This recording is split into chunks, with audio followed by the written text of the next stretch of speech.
ഓം ഗുരുർബ്രഹ്മ ഗുരുർവിഷ്ണു ഗുരുർദേവോ മഹേശ്വര ഗുരു സാക്ഷാത് പരബ്രഹ്മ തസ്മൈ ശ്രീ ഗുരവേ നമഃ.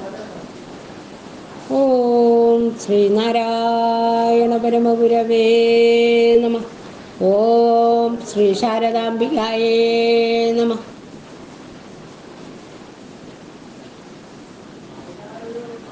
അനുകമ്പാമൂർത്തിയായ ഭഗവാന്റെ പത്മപാദങ്ങളിൽ എൻ്റെ കോടി സാഷ്ടാംഗ പ്രണാം. അറിവിൻ്റെ നിറകുടമായ അമ്മത്തമ്പുരാട്ടിയുടെ പാദങ്ങളിൽ എൻ്റെ കോടി സാഷ്ടാംഗ വന്ദനം.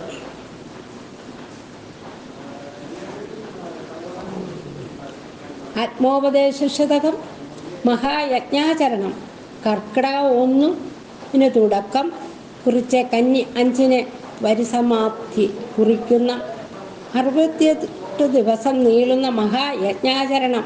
ഈ മഹായജ്ഞാചരണത്തിൽ പങ്കാളിയാകുവാൻ ഭഗവാന്റെയും അമ്മത്തമ്പുരാട്ടിയുടെയും അനുഗ്രഹം ഒന്നു മാത്രം ആണ്.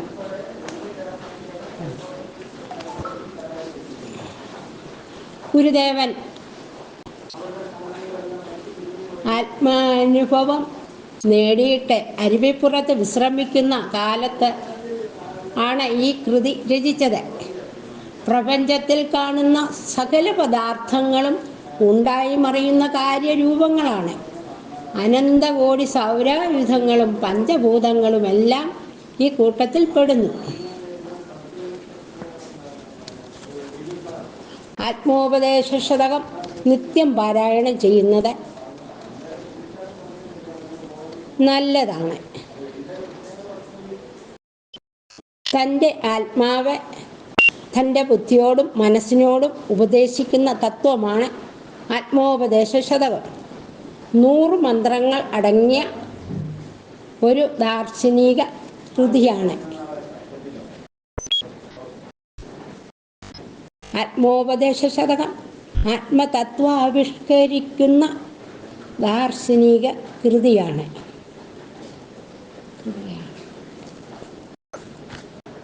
ആത്മോപദേശശതകത്തിലെ 1-ാം ശ്ലോകം അവസാനിക്കുന്നത് ഓതിടണം എന്ന് പറഞ്ഞുകൊണ്ടാണ്.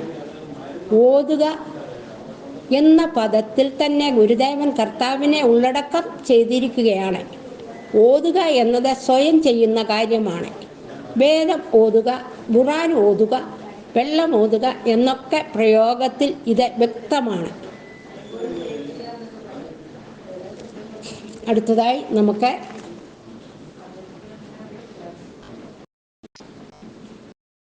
ഇന്ന് എനിക്ക് മനനം ചെയ്യുവാൻ കിട്ടിയിരിക്കുന്ന മന്ത്രം 15 മന്ത്രം 1 ആലാപനം ചെയ്യാം. ഓം പരയുടെ പാലു നുകർന്ന ഭഗവാന്മാർക്കൊരു 10,000 ആണ്ടൊരൽപ്പനേരം അറിവവര പ്രകൃതിക്കധീനമായ